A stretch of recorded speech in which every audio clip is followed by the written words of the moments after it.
Ora, a primeira aliança tinha regras para a adoração e também para um santuário terreno. Foi levantado um tabernáculo. Na parte da frente, chamada Lugar Santo, estavam o candelabro, a mesa e os pães da presença.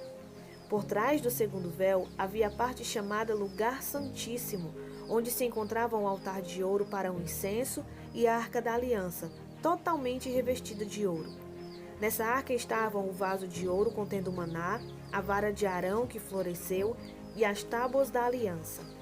Acima da arca estavam os querubins da glória, que com sua sombra cobriam a tampa da arca.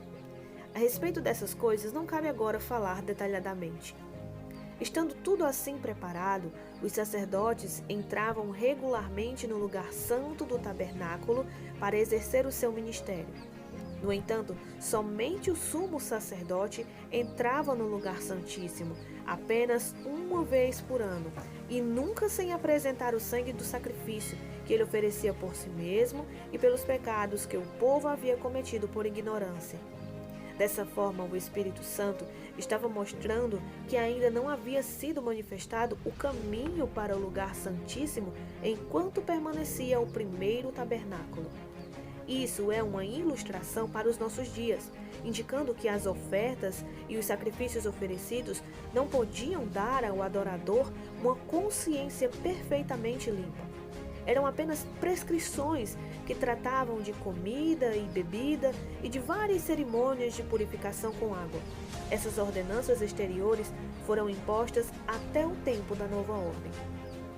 Quando Cristo veio como sumo sacerdote dos benefícios agora presentes, ele adentrou o maior e mais perfeito tabernáculo, não feito pelo homem, isto é, não pertencente a esta criação.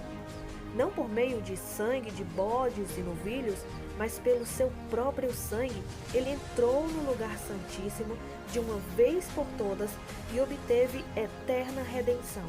Ora, se o sangue de bodes e touros e as cinzas de uma novilha, espalhadas sobre os que estão cerimonialmente impuros, os santificam, de forma que se tornam exteriormente puros, quanto mais o sangue de Cristo, que pelo Espírito Eterno se ofereceu de forma imaculada a Deus, purificará a nossa consciência de atos que levam à morte, para que sirvamos ao Deus vivo.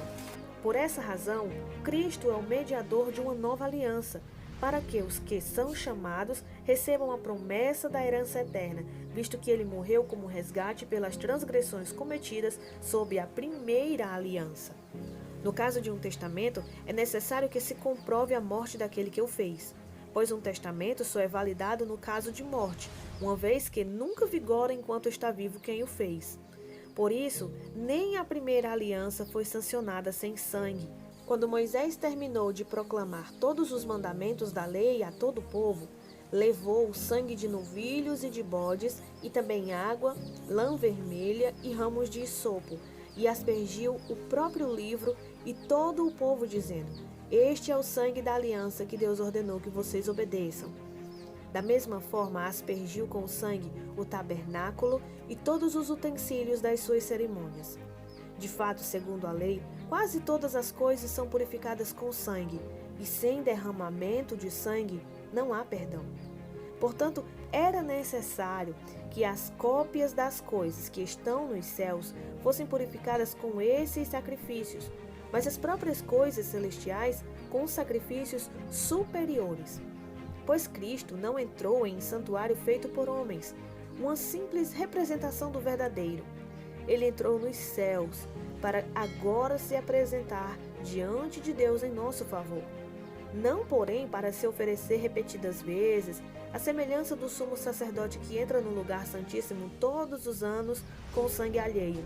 Se assim fosse, Cristo precisaria sofrer muitas vezes desde o começo do mundo.